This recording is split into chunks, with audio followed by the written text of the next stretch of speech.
ಭಾಗ್ಯಲಕ್ಷ್ಮಿ ಬಾರಮ್ಮ.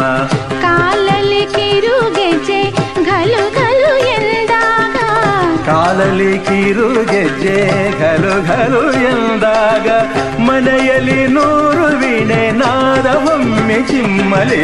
ಲಕ್ಷ್ಮೀ ಬಾರಮ್ಮ, ಭಾಗ್ಯಲಕ್ಷ್ಮಿ ಬಾರಮ್ಮ, ಬೆಳಗಲು ಮನೆಯನ್ನು ಸಿರಿದೇವಿಯೇ.